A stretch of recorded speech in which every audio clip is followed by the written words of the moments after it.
Welcome back to another technical deep dive here in the debug zone. Today we're tackling a big question and breaking it down with us from other users. Hopefully this clears up some misconceptions and helps you get the answer you need.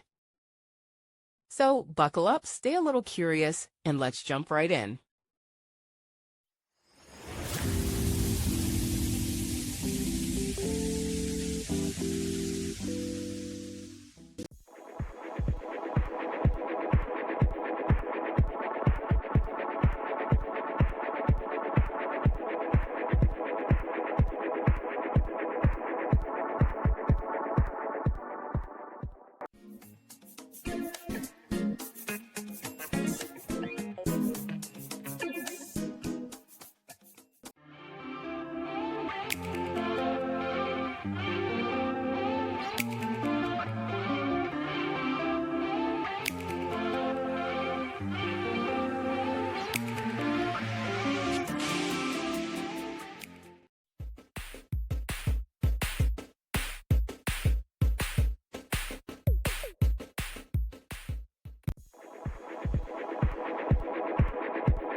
And that's a wrap.